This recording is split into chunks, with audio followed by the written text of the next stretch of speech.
Psaume 19. C'est Gary, Volsi de Montréal, Québec, Canada. 438 792 46 18. Gary, GARY.volsi à commercial yahoo.com. Psaume 19. L'Éternel, soleil de justice. Les cieux proclament la gloire de Dieu. Le firmament raconte l'ouvrage de ses mains. Le jour au jour en livre le récit. Et la nuit à la nuit en donne connaissance. Pas de paroles dans ce récit. Pas de voix qui s'entendent. Mais sur toute la terre on paraît le message et la nouvelle aux limites du monde. Là se trouve la demeure du soleil. Tel un époux, il paraît hors de sa tente. Il s'élance en conquérant joyeux. Il paraît où commence le ciel. Il s'en va jusqu'où le ciel s'achève. Rien n'échappe à son ardeur. La loi du Seigneur est parfaite, qui redonne vie. La charte du Seigneur est sûre, qui rend sages les impies.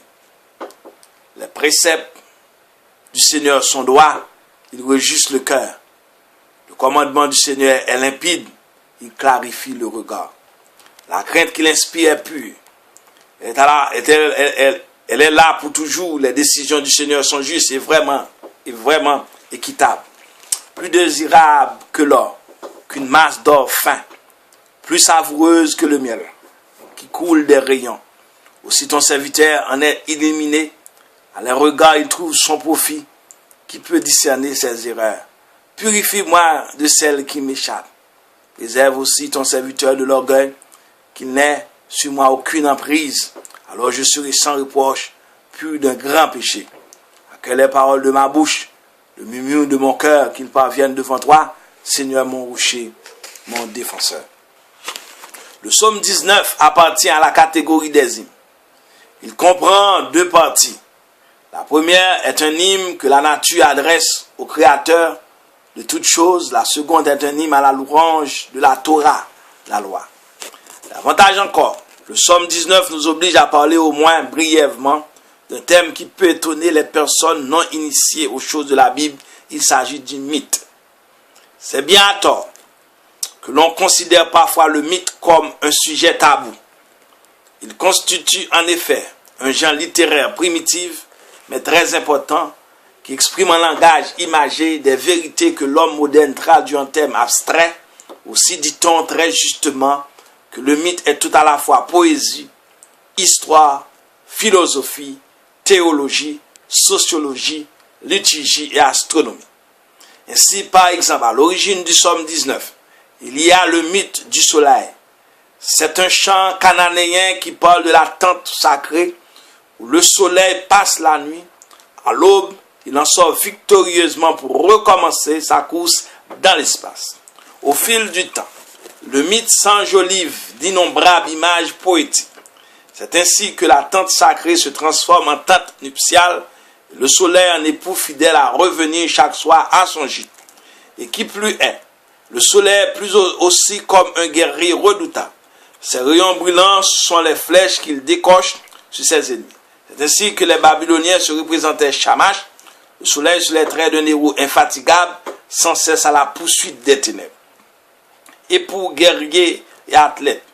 En effet, les mythes anciens regardent aussi le soleil comme un athlète invulnérable. Chaque matin, dès son lever, il entreprend la course cosmique qui le mène d'une extrémité du monde à l'autre. Quoi qu'il en soit, l'important n'est pas encore dit. S'il est incontestable que les écrivains bibliques utilisent à profusion les récits mythiques orientaux, il n'est pas moins évident qu'ils les transforment, non seulement ils les adoptent, mais encore ils les adaptent à leur mentalité yaviste. En un mot, ils les démythifient. C'est ainsi que le psaume 19 nous montre le soleil, merveille de la nature, dépouillé de ses attributs divins et rabaissé au rang de simple créature du Tout-Puissant. Le commentaire fait à la lumière de la structure nous en dira davantage. Premier chant, l'hymne au Créateur, verset 2 à 7. Le chant des cieux, verset 2 à 5. Le chant au soleil, verset 5 à 7. Deuxième chant, l'hymne à la Torah, 8 à 14. Les litanies de la Torah, 8 à 11. Le serviteur de la Torah, 8 à 12. Conclusion, verset 15. du maître de chant, somme de David, les explications préalables données nous dispersent de nous arrêter sur ces expressions. Premier chant, verset 2 à 7. Cette première partie du psaume 19 est l'hymne cosmique que la nature adresse au Créateur. Elle se divise en deux sections, le chant des cieux et le chant du soleil. Petit a, le chant des cieux, verset 2 à 5. Les cieux personnifiés rendent un témoignage ininterrompu à la toute-puissance de Dieu. Ils changent au nom de la création tout entière. C'est la place de choix qu'il occupe dans le cosmos qui leur mérite cet honneur au dire des anciens. En effet, les cieux s'élèvent au-dessus de la terre comme une voûte solide qui sépare les eaux d'en haut des eaux d'en bas. Et suspendu à cette immense coupole, C-O-U-P-O-L, les astres lumineux invitent les hommes non seulement à croire en Dieu, mais aussi à participer à la liturgie céleste, dont la liturgie des temples terrestres n'est que la pâle reproduction à ce sujet. Voilà. On dira que la transparence du Créateur dans le monde constitue l'un des grands mystères du christianisme. Petit b, le chant au soleil, versets 5 à 7. On sait déjà que ce chant représente la partie la plus ancienne du psaume 19. Il constitue désormais l'hymne de louange que le cosmos adresse au soleil, leur plus grand représentant. D'entrée de jeu, le verset 5 nous apprend que c'est là que l'as du jour a dressé sa tente, mais où est-elle? Même s'il s'agit d'une description astronomique mythique, on aimerait connaître l'endroit précis. Le texte hébreu, se traduisant par au milieu d'elle, renvoie au verset précédent. Le site en question serait aux limites du monde. Verset 5. Par contre, certains auteurs apportant une légère retouche au texte hébreu, on lit dans la mer. Cette lecture s'appuie d'ailleurs sur les récits cosmogoniques anciens. L'attente du soleil serait dans la mer. Malheureusement, une autre traduction que tous les commentateurs considèrent comme fautive nous vient de la Septante et de la Vulgate. Dieu a adressé sa tente dans le soleil. Les manichéens, se basant sur ce texte erroné, ont nié l'incarnation terrestre du Verbe, c'est-à-dire de Jésus, et prôné son incarnation solaire, continuant ainsi à diviniser l'astre du jour. Bon.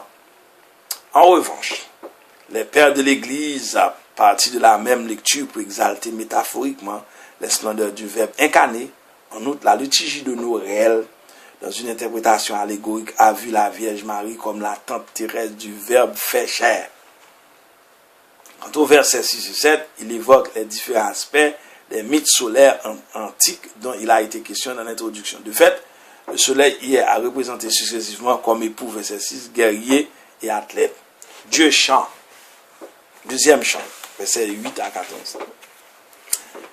Et la deuxième partie du psaume 19 est un hymne à la Torah, c'est-à-dire à la loi. D'entrée de jeu, on ne peut s'empêcher d'évoquer le fameux code de Hammurabi, roi de Babylone. Au sommet de la stèle, on voit Shamash, le dieu soleil, dictant au souverain les lois gravées plus bas à la surface du précieux monument. Quant à notre psaume, il n'est pas sans analogie que la stèle babylonienne, il chante les louanges de l'auteur des lois astronomiques. La première partie est des lois morales dans la deuxième partie.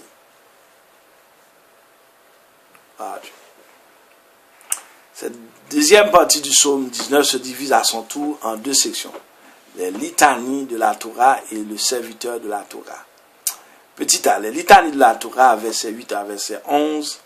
Ces litanies, bref, résumé du grand psaume 119, mentionnent 6 titres glorieux de la Torah ou bien de la loi. La loi du Seigneur, verset 8, dans la Bible, la Torah, la loi, n'est pas un code de loi accablant, assommant, mais un don divin qui est source de vie et de joie. La charte du Seigneur, verset 8, autrement dit, la Torah équivaut à l'engagement amoureux que le Seigneur de l'Alliance prend envers Israël. Le précepte du Seigneur, verset 9, ce nouveau titre aide à comprendre. Ce que l'on vient de dire de la Torah, de la loi, elle n'a rien d'un code accablant. Au contraire, vu que la parole de Dieu est efficace, ces préceptes réjouissent le cœur. Amen. Le commandement du Seigneur, le commandement divin, source de lumière, évoque le mythe solaire de la première partie du psaume. La Torah est comme un second soleil qui illumine le monde. La parole du Seigneur, au lieu de parole, notre sautier a lu crainte. C'est dommage. Par cette lecture est jugée erronée. Il ne faut pas lire jirad, c'est-à-dire crainte en hébreu. G-I-R-A-T. Mais imrad, I-M-R-A-T, oracle, parole. La parole du Seigneur s'adresse à l'humanité tout entière, surtout par l'intermédiaire des prophètes et des prêtres. Les décisions du Seigneur, verset 10. Ce dernier titre de la Torah est l'un des principaux thèmes de la théologie biblique. Il est souvent mis en relation avec l'alliance, enfin au verset 11, pour montrer l'excellence des décisions du Seigneur. L'auteur applique la méthode comparative, elles sont plus désirables que l'or, plus qu'une masse d'or fin, plus savoureuse que le miel, qui coule des rayons. Le serviteur de la Torah, verset 12 à 14. On désigne ainsi le fidèle qui adhère amoureusement à la volonté de Dieu, c'est qu'il s'identifie au grand personnage à qui la Bible attribue le titre de serviteur du Seigneur, le patriarche Moïse, Josué, David et les héros du mystérieux des chants du serviteur souffrant. En conséquence, cela va de soi, le serviteur de la Torah, de la loi, doit se faire remarquer par une grande pureté de vie. En conclusion, le psalmiste possède à la dédicace de son poème, de son cantique, de son psaume, il l'offre à Dieu en guise de sacrifice. On remarquera les deux noms qui donnent à Dieu mon rocher, mon défenseur. Le premier, très ancien, mon rocher, qui voit une vibrante proclamation de confiance en Dieu. Le second, mon défenseur, non moins archaïque, évoque le rôle juridique du Goël, défenseur du membre infortuné des familles. Le Seigneur s'est fait notre Goël. G-O et apostrophe E-L. Que Dieu vous bénisse. C'était le psaume 19, l'Éternel, soleil de justice. À très bientôt pour le psaume 20.